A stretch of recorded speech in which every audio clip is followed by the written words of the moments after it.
Today we're going to talk about the relationship between your fat and your immune system. What you need to know is that obesity weakens the immune system. But the question is, why and how? There's two main types of fat. You have the superficial fat around your body, which is the stuff right beneath your skin. And then you have visceral fat. That is the fat that's in your midsection that is spilling off from your liver being fat because there's no place to go. So the fat goes around the organs and sometimes inside the organs. With superficial fat, you're going to have more accumulation of B cells, which make antibodies, and T cells. Okay, that's part of the thymus. So these are two different immune cells. But with the visceral fat, you have more natural killer cells and killer T cells. Now, what does that mean? That means you're going to have a lot of these things right here, which cause a lot of inflammation. So people that have visceral fat have more inflammation because they have an overreactive immune system. The buffer for this overreactive immune system, the thing that's supposed to suppress and counter it, is called the T regulatory cells.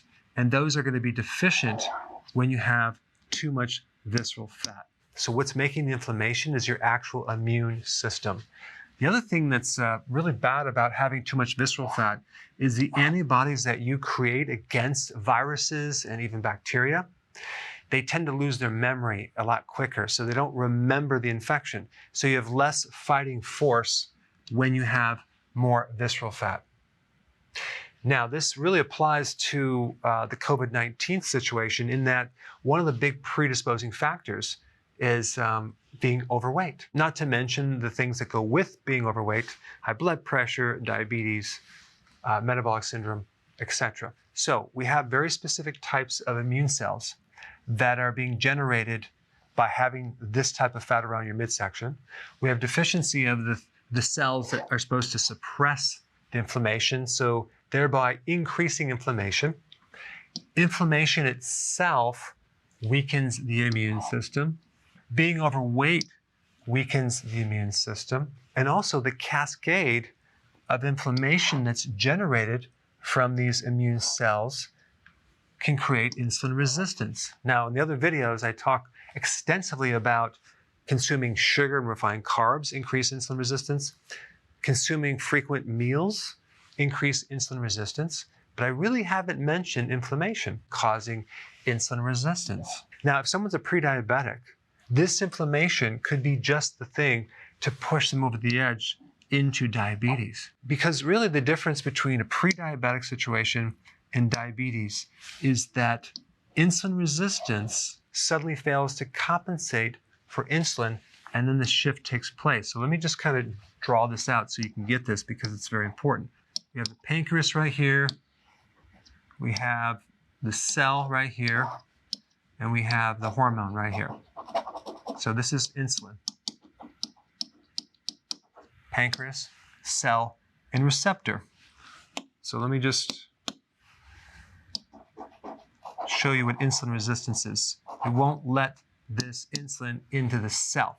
So what's going to happen is, because we don't get a connection, we don't get the feedback loop to turn off this insulin, so it pumps more and more and more to the point where you have 5 to 7 times the amount of insulin than you should.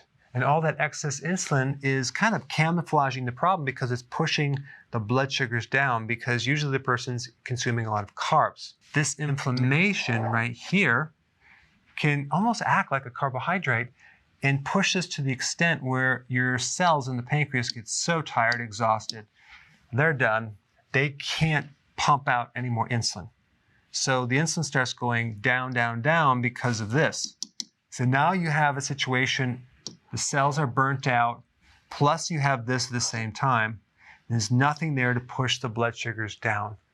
So then we go from pre-diabetes to diabetes, and that's really the mechanism. So what do you have to do?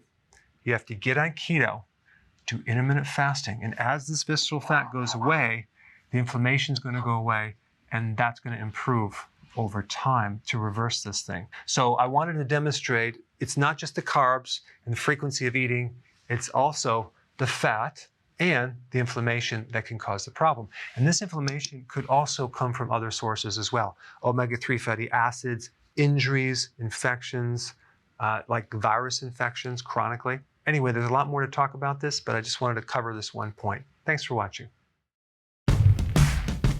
Hey, we're back. With another amazing recipe. No grains, no sugar, totally keto. There's no suffering in keto. Absolutely not, Karen. And it's an immune system builder. Absolutely. You have to check this out. I think you should hurry up, watch the recipe, and make it yourself. It's just so easy to be keto. But is it simple? It's super simple. We hope you enjoy making it as much as we are enjoying eating it.